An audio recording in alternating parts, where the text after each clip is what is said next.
que presentará la conferencia titulada Tendencias futuras en investigación y estrategia tecnológica. Esta conferencia internacional será dictada por el señor Andrés Heinke, vicepresidente de Investigación Futura y Estrategia Tecnológica de Roberto Bosch, Alemania. El doctor Andrés Heinke es responsable de la investigación futura y la estrategia tecnológica en la empresa Robert Bosch de Alemania.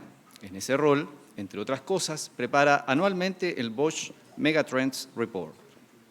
Después de estudiar en Berlín, Leipzig, Stanford y Harvard, trabajó en Daimler-Benz AG en Berlín, Sony en Tokio y el Departamento de Planificación del Ministerio Federal de Relaciones Exteriores en Berlín.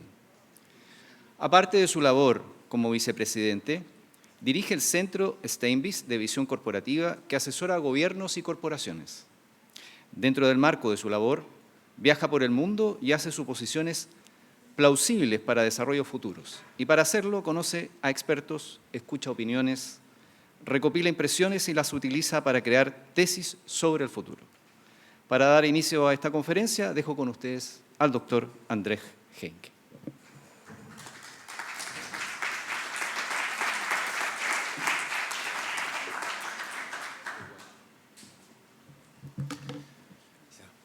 Dear ladies and gentlemen, dear Patricio, it's a great honor to be here. Damas y caballeros, estimado Patricio, es un honor para mí estar acá. Mis saludos para ustedes acá en la República de Chile. Saludos desde Alemania. Me parece que es el país con quien nos sentimos más cercanos en América Latina. Tenemos un intercambio siempre muy certero, muy cercano. Y para mí es un agrado estar acá pasando algo de días de verano. Aún en tiempos de pandemia, me parece que es muy grato volver a verles. Ahora quisiera comentarles un poco sobre Bosch. Me parece que ustedes conocen nuestros productos, nuestros electrodomésticos. Hay muchas historias relacionadas con los productos Bosch, pero Bosch es mucho más que un motor de un auto. Es mucho más que partes de celular, es mucho más que conceptos de tecnología. Los bienes que nosotros vendimos representan parte de lo que hacemos nada más. Somos una empresa que tiene casi 80.000 millones de euros en ventas, con más de 400.000 empleados a nivel mundial y nos encontramos prácticamente en todo el mundo. Y tratamos de contribuir activamente a la mejoría del mundo. Gastamos alrededor de 6.000 millones de euros en investigación y desarrollo, es decir, nuestro gasto total o nuestra inversión de investigación y desarrollo es de casi un 8% a nivel interno. Tenemos más de 76.000 empleados en el área de investigación y desarrollo. Y además estamos ubicados en 128 casas matrices a nivel mundial. Tenemos un campus también, no la casa matriz, sino que el campus. Es la casa matriz del área de investigación y desarrollo. Se encuentra cercana a la ciudad de Stuttgart, en Alemania, en la ciudad de Renningen. Y muchas veces nosotros, yo diría que es un campus en donde estamos obligados a juntarnos. No le entendí la idea. Sí. Ok. Estamos en un campus donde constantemente nos reunimos, podemos juntarnos siempre. Patricio habló sobre la pandemia del COVID. Lamentablemente, muchas veces, muchas personas en un principio no pudieron asistir a nuestra oficina y resulta que ahora muchos se acostumbraron a trabajar en sus casas. Y ahora estamos preguntándonos si efectivamente haremos que todos vuelvan a la oficina o no, porque hay muchos quienes disfrutaron la posibilidad de trabajar en casa. Y lo que sí es necesario es una obligación actualmente atraer a las personas, es decir, que las personas se sientan atraídas y se sientan encantadas con la idea de volver a su lugar de trabajo. Tenemos que asegurar el uso de la tecnología en su máximo potencial para poder realizar nuestro trabajo tanto de manera remota como manera presencial. Especialmente para aquellos que tienen hijos o que tienen que cuidar niños o mascotas, resulta, por supuesto, grato estar en casa en ciertos días, pero también es necesario que las personas puedan reunirse, porque muchas veces las personas, y especialmente antes de la pandemia, las personas no tenían descansos adecuados. Pero ojo, que también el trabajo en casa puede ser un arma de doble filo, porque hay personas que trabajan incluso por la noche desde sus casas. De cierto modo, hay una barrera entre el trabajo y la anexación de su vida privada. Nuestro campus de investigación tiene 3 salas de robótica, tiene un laboratorio de robótica, también tiene una pista de prueba para autos. Esto es muy importante. Las personas pueden asistir a nuestros campus para poder realizar investigación. Tenemos colaboraciones de investigación y desarrollo. Tenemos un programa, una alianza con un programa de desarrollo y con un programa de doctorado. Trabajamos con otras universidades en América, en Europa y en Asia-Pacífico. Para nosotros resulta obvio que la innovación no es un modelo colonialista, en donde el centro esté en Europa y ese centro le diga a los demás qué hacer. No. Muchas veces nuestra observación dice relación con que las innovaciones se dan también en centros urbanos en América Latina. Las innovaciones ocurren en destinos que ignorábamos. ¿Por qué? Porque la pregunta eterna es cómo y dónde lo nuevo vendrá. ¿De dónde vendrá lo nuevo? ¿De dónde surgirán los cambios? Tenemos que estar preparados para lo incómodo, para lo inesperado, y tenemos que ir y procurarlo. Acá ustedes pueden ver a nuestros portafolios estratégicos. Trabajamos con distintos puntos, como por ejemplo computación, nanotecnología, tecnología cuántica, materiales científicos, biotecnología, robótica e inteligencia de máquinas, tecnologías remotas y otros tipos de tecnologías. Nos enfocamos en distintos elementos, como por ejemplo la globalización, la demografía, urbanización, energía, clima, recursos, etc.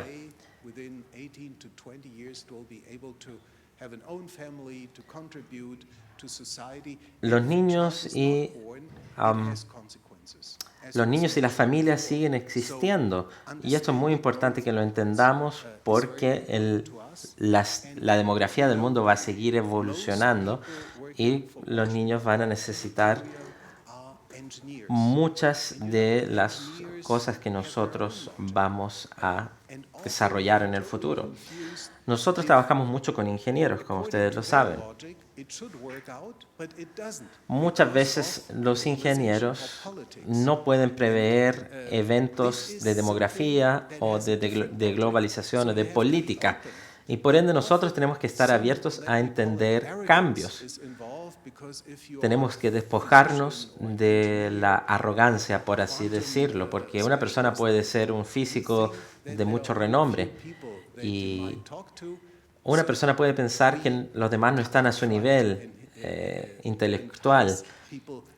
Sin embargo, esas personas sí necesitan trabajar con personas de otras áreas que les van a ayudar a ampliar su entendimiento. Y nosotros tenemos un enfoque de tipo más renacentista, porque hacemos que las personas que son muy versadas en un tema puedan trabajar con otros, como por ejemplo políticos o poetas, para poder entender los mejores desafíos del mundo actual. En el mundo es necesario no tan solo trabajar con académicos, sino que con personas que muchas veces no tienen grandes estudios, pero que sí entienden procesos o fenómenos que los demás no entienden. Es necesario tener interdisciplinariedad, es necesario entender que el mundo está evolucionando constantemente. Por ende, nosotros tratamos de atraer a personas profesionales de distintos campos para que trabajen con nosotros, no tan solo a ingenieros. Bueno, ¿por qué hacemos lo que hacemos? Para poder lograr que haya un diálogo intergeneracional. Nosotros redactamos publicaciones que llamamos megatendencias, porque las megatendencias no cambian tanto, pero lo que sí cambian son sus representaciones o manifestaciones. Anticiparse es un enfoque pragmático. Muchas veces resulta más importante preguntarse la pregunta correcta más que dar una respuesta rápida o perfecta. Hay que entender las interacciones externas, porque con una empresa, así como con una universidad, uno tiende a creer que lo que ocurre dentro de la organización termina ocurriendo afuera igualmente, pero muchas veces, o yo diría casi siempre, no es así. En empresas como la nuestra, nosotros desarrollamos nuestro propio lenguaje, nuestros propios acrónimos. Mi mujer me dice o se ríe de mí porque en mis correos, en mis mensajes, yo no tengo que esconderlos porque el lenguaje que utilizo con la empresa es completamente inentendible para ella. Tenemos un propio idioma prácticamente. Por ende, nosotros tenemos que saber hablar tanto el lenguaje interno de nuestras empresas y organizaciones como el lenguaje externo, que es el que hablan las personas. Este es un enfoque de megatendencia que publicamos en el año 2011. En este caso nos enfocamos sobre la no resiliencia. La resiliencia, ustedes la conocen, dice relación con ajustarse a shocks internos o externos. Uno puede tratar de modificar el status quo de las cosas. Sin embargo, lo mejor es tratar de evitar los principales shocks. No puede ser siempre posible evitar todos los shocks, pero sí se pueden evitar algunos y podemos hacer que se transformen en shocks razonables. Esto lo podemos hacer al anticipar a lo que vendrá. Nos anticipamos a lo que vendrá. Y podemos siempre tener un plan B y un plan C. Tener un plan B o un plan C es mucho mejor que tener un plan A perfecto. Tenemos que lanzarnos a lo inesperado. Esta es una imagen muy antigua. Muchas veces se nos pide que nos lancemos al agua sin saber lo que vamos a encontrar. Las relaciones en el mundo cambian. De hecho, estos son unos ejemplos de nuestros informes de megatendencias. Tenemos acá imágenes de políticos destacados. En la parte inferior ustedes pueden ver a nuestro ministro de Defensa, nuestro primer ministro. Vemos a consultores, realizamos análisis de mercado, hemos estado analizando lo que ha ocurrido en Egipto, las relaciones diplomáticas cambiantes con China, como lo mencionó el profesor anteriormente. Todo esto tiene que ser presentado de manera atractiva para que las personas sientan deseos de leer. No es una obligación que lo lean, sino que nosotros les invitamos a que lo lean para que estén informados de los últimos eventos. Además, medimos la huella de carbono. Acá podemos ver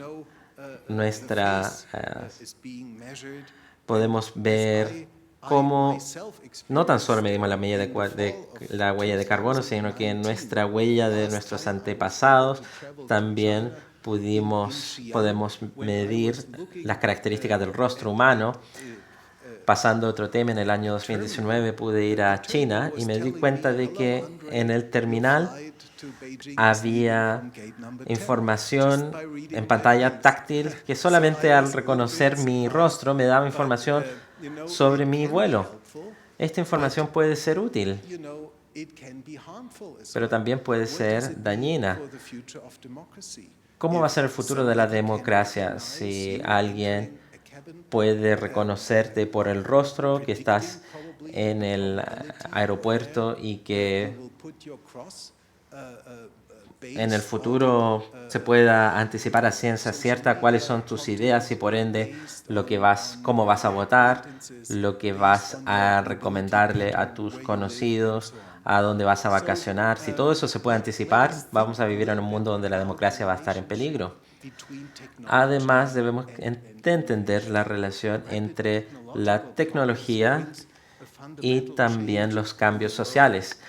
Los progresos tecnológicos rápidos van a traer un cambio fundamental en el mundo laboral. Hay distintas tecnologías que he mencionado que van a evolucionar la vida o revolucionar la vida. Y no tan solo nuestra vida, sino que nuestra forma de trabajar. Hemos de saber ahora qué trabajos van a desaparecer y cuáles van a ser creados. Las universidades tienen que saber esto porque va a haber consecuencias para la sociedad. Esto es bastante difícil. Yo tengo 3 hijos. ¿Qué le debería recomendar a mis hijos? ¿Debería decirles que estudien medicina, derecho u otra profesión? Muchas de esas profesiones van a ser en parte reemplazadas o parte de algunas labores van a ser reemplazadas por la inteligencia artificial. Todo esto nos lleva a generar o a reconocer las ventajas que pueden tener las máquinas inteligentes. Las máquinas inteligentes pueden ajustarse a condiciones de cambio, pueden aprender y pueden operar autónomamente y van a reemplazarnos en algunas tareas. De hecho, son mejores que nosotros los humanos en tareas que son repetitivas o en tareas que son de mucho esfuerzo físico o de gran cálculo. Pero las personas van a seguir siendo mejores que las máquinas en muchas áreas. Veamos cuáles son esas áreas. En primer lugar, en áreas en que haya creatividad de por medio. La creatividad es intrínsecamente humana, la búsqueda de lo nuevo. Como humanos nos cuestionamos aquello que siempre se ha hecho de tal o tal manera. El área alrededor de Stuttgart antes era muy pobre. Y se puede decir que las personas comenzaron a innovar porque no tenían otra alternativa. Tenían que crear algo, lo que fuera, que fuese posible de realizar con bajos recursos. Muchas veces los lugares donde hay innovaciones no son lugares donde fluye la leche y la miel, donde hay abundancia. Entonces las personas empiezan a preguntarse qué podemos hacer, empiezan a cuestionar el status quo, empiezan a inventar. Las personas empiezan a improvisar. Si las cosas empiezan a salir mal, si no me entregan la maleta en el aeropuerto o si alguien no me está ayudando, ¿qué puedo hacer? Bueno, puedo crear algún dispositivo, alguna máquina que me ayude. Las personas improvisan. Y las universidades son un muy buen lugar para entrenarse al respecto, porque las personas siempre van a ser mejores que las máquinas en cuanto a la empatía se refiere. Las máquinas pueden simular sentimientos, pero mirar a alguien a los ojos y decirle, mira, yo estoy contigo, comparto tu dolor. Esto lo hacen las personas y nadie más que las personas. Incluso si mejoramos nuestra tecnología para poder ayudar a personas adultas, mayores, a ser cuidadas. Me atrevo a decir que a final de cuentas vamos a necesitar a personas para poder realizar estas labores. La digitalización es global y los especialistas de alto nivel y los servicios complejos van a ser desplazados a aquellos lugares en donde se puede obtener mayor valor por una cantidad de dinero. Muchas veces, si tenemos que monitorizar las cosas y necesitamos servicios para poder digitalizar nuestros negocios u operaciones, vamos a pensar en contratar a personas en Bangalore, India, o en Sao Paulo, Brasil. Aquellos lugares que tienen un menor costo de trabajo van a florecer. Pensemos en lugares más industrializados. ¿Quién va a invertir en una universidad una gran cantidad de dinero si se puede invertir lo mismo en otro lugar por una menor cantidad de dinero? Esto es una pregunta política, económica. Hemos escuchado que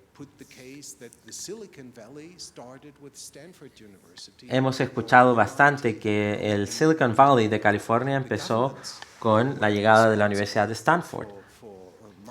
Los gobiernos empezaron a apoyar económicamente a esos lugares, pero también las universidades llegaron a consolidar ese crecimiento. Las tecnologías digitales en un mundo conectado van a ser cada vez más posible que recopilemos datos precisos. Y esto va a aumentar la productividad y los resultados de nuestros equipos y de nuestras personas individuales. Vamos a poder comparar cada vez más datos. Todo lo que hagamos puede ser medido. Los pasos que hemos tomado durante un día, o los pasos que hemos dado durante un día se pueden contar. Los contenidos que hemos compartido en nuestras redes se pueden comparar. Y eso crea amenazas y oportunidades. Y actualmente resulta más fácil medir algunas cosas que otras. Podemos medir la creatividad en términos muy complicados aún. Tenemos a un colega en Stuttgart y no sabíamos qué realizó laboralmente durante un año y medio. Y luego de un año y medio, él se nos acercó porque había inventado un método de mucha creatividad para monitorear cosas.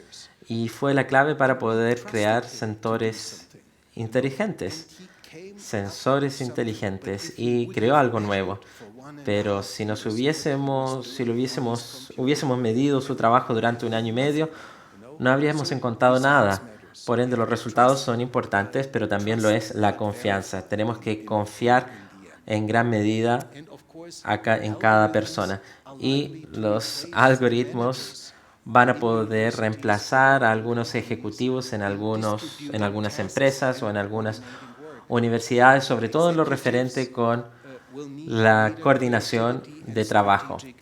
Por ende, los ejecutivos del futuro van a necesitar una mayor creatividad y mayores habilidades estratégicas. Es decir, los gerentes han de tener excelentes relaciones personales con las demás personas, con sus equipos. Deben saber hacer las preguntas correctas. Deben saber ver cosas en las personas que los números o los computadores no pueden ver. Muchas veces esto no puede ser replicado por las máquinas. El poder ser flexible como empleado tiene un rol importante en poder determinar qué, cuándo y cómo su trabajo. Entonces no se puede suponer que las cosas se van a mantener como estaban porque cambian todo el tiempo. Entonces tienes que adaptarte. Tienes que encontrar tu nicho, como fue mencionado. Tienes que ser excelente o sobresalir en algún lugar, pero no puedes confiar que tenés un diploma de una buena universidad y eso es todo. Vas a ser contratado por una empresa y te vas a quedar ahí hasta el final de tus días. No. Las personas van a escogerte debido a tus habilidades que hiciste en los últimos 3 o 4 proyectos y van a mirar los puntajes de ver cómo opinan tus compañeros de ti. Es como un poco la nota de Uber. Si tú tienes una nota inferior a 4.6, por ejemplo, un conductor de Uber no te va a llevar. Normalmente un 4.9, 4.91, 4.92, esos sí quieren llevar. Esos índices reputacionales, eso tiene mayor impacto. Tenemos un índice de edad que mide qué tan seguido fue citado tu artículo o cuántas veces participaste en conferencias importantes. Entonces, Cami, te tienes que adaptar, pero no va a ser la única cosa, porque algunas personas, especialmente en investigación y desarrollo, en áreas o en universidades, son buenos para anotar las cosas y hacer una investigación profunda. ¿Y cómo mides eso? Probablemente a través de los seguidores que tienes o a través de los referidos de otros colegas. o la frecuencia en que los alumnos asisten a tus clases, a tus charlas, o cuántos prefieren tener el examen contigo. Entonces, la habilidad de organizar, coordinar, participar en navegar en aquellas redes flexibles que van a ser una habilidad decisiva en el ámbito laboral del futuro. Y también los ahorros que disfrutan los empleadores en la área de bienestar social, pensiones, seguro de salud, que son privatizados, lo cual son un problema. Muchas veces empresas completas, empleados completos son comprados y se cambia a automatización. Mientras que el costo es sociabilizado, los gastos por los que pagan impuestos aumentan para poder cubrir los beneficios relevantes. Y esto pone presión en la sociedad. Las universidades no están libres de esas presiones y debemos pensar en aquellos desafíos y circunstancias. Un desafío podría ser que la automatización puede limitar el desarrollo, el hecho de que empresas desarrolladas puedan utilizar los costos de trabajadores para modernizar sus naciones. Tú quieres ser parte de esos países que son impulsados por innovación, que establecen estándares, que empujan las tecnologías. No quieres simplemente exportar como commodities, sino que tú quieres talento humano que se mantenga dentro del país, que se quede y que contribuya de vuelta a la sociedad y que puedan fundar sus empresas ahí. Y esto es algo donde necesitamos cooperación internacional y tener muchas personas talentosas que vayan a las Américas, a Europa, porque eso no va a resolver el problema del mundo. Y los expertos digitales van a ser clave para poder agregar valor a través de todos los sectores económicos. Y para muchas empresas, en especial, esto es muy cierto para mi empresa, uno de las amenazas principales tiene que ver con la integridad de los datos. Si nosotros dependemos demasiado de los datos y alguien nos influye o afecta la integridad de los datos, perdemos confianza. Y ciertas tecnologías son cruciales. Por ejemplo, los 5.3, hay empresas chinas, el liderazgo, y la amenaza está en que en algún momento pueden frenar los datos que están siendo transmitidos. Entonces, ¿confías en empresas como Huawei que puedan transmitir sus datos? ¿O confías una nube, una empresa de almacenamiento de datos en una nube en otro estado que no necesariamente que ellos respeten siempre tu privacidad? Estas son preguntas muy relevantes. ¿Y cómo manejamos esto en un mundo donde necesitamos Google para hacer lo que necesitamos hacer? Cuando sus términos puede que no se alineen con nuestras preferencias. Cuando todos hacemos la misma búsqueda, todos vamos a recibir respuestas diferentes dependiendo de nuestras búsquedas anteriores. Y este acceso al conocimiento del mundo es bastante importante.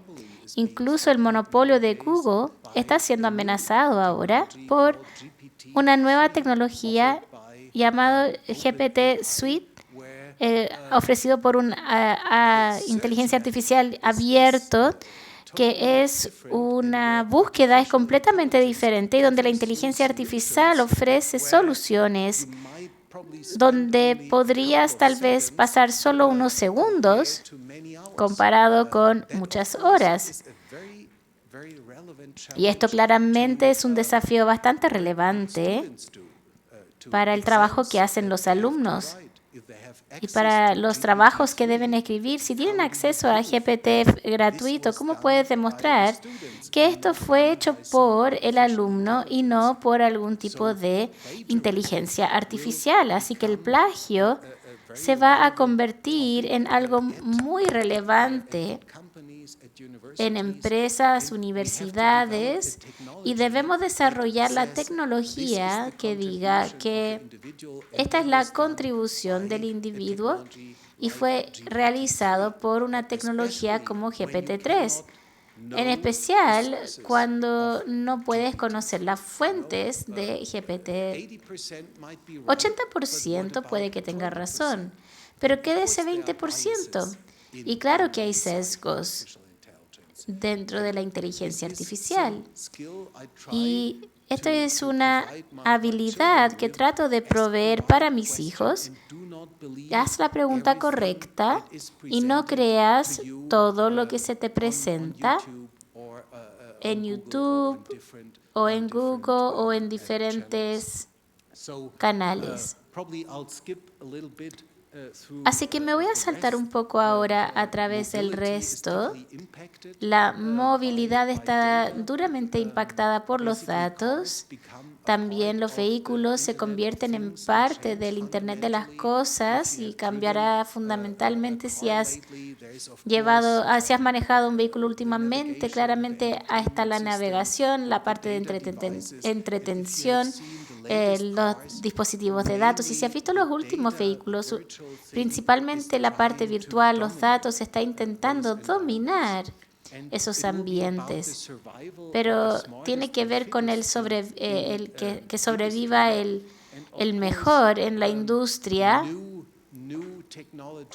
Y claramente nuevas tecnologías impulsadas por las empresas americanas y chinas entran en el campo también.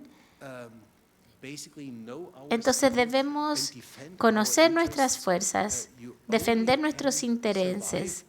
Y solo puedes sobrevivir en este mundo si es que se te conoce para poder que tú puedes proveer algo que otros necesitan.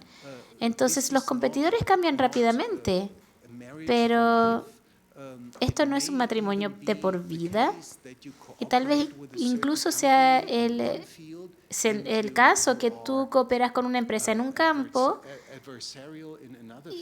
y eres adverso en otro campo. Y claramente esto se mencionó por Peter. La parte entre Estados Unidos y China, eso inhibe la parte tecnológica. Y esto es un gran desafío para nosotros. Y la amenaza es que puedan haber dos esferas tecnológicas que no son compatibles. Veamos el teléfono inteligente, el smartphone. Los ingredientes que tiene vienen de diferentes partes del mundo. Y el 7 de octubre fue una fecha que vivirá por mucho tiempo, se recordará por mucho tiempo porque el gobierno de Estados Unidos sancionó la exportación de semiconductores de cierta proporción para no exportarlos más a China. Y esto no se trata solo del presente, sino que también tiene que ver con el futuro. Se trata de la capacidad de que la industria china y la academia pueda hacer inteligencia artificial. Y si no tienen los semiconductores capaces, los mejores, van a quedar atrás. Y eso por lo menos es el cálculo del gobierno de Estados Unidos. Pero si uno piensa en los teléfonos, los vehículos, los bienes del consumidor que están siendo hechos en China y comprados por todos nosotros, ¿qué significa? ¿Qué significa para los precios, para la disponibilidad? Y muchas veces no hay alternativa. Estados Unidos no puede proveer una alternativa con 5G, por ejemplo. Esto va a ser algo que va a tener consecuencias para todos y no solamente se trata de semiconductores, sino que va a tener que ver con células de combustible, va a tener que ver con impresión profunda, biotecnología. Y la gran amenaza es que este conflicto que comenzó en el campo de la tecnología puede llegar a otros campos. Muchas veces se nos dice que no podemos cooperar con ciertas instituciones de investigación o universidades en China. Tenemos 60.000 personas trabajando para nuestra empresa en China. Pero si nosotros entramos a cooperación con Universidad Tsinghua, entonces MIT o Stanford ya no van a trabajar con nosotros. Entonces es un gran desafío. No está en el espíritu en la parte académica como nosotros lo conocemos, pero terminemos en algo positivo, que en medio de la dificultad está la oportunidad. Eso lo dijo Albert Einstein, un alemán que contribuyó, y seguramente tengamos que esperar unos 500 años más para tener algún otro papa de Alemania. Y sí que ahora nos vamos a quedar con lo que tenemos. Así que gracias por su atención y estoy ansioso para poder contestar sus preguntas. Muchas gracias.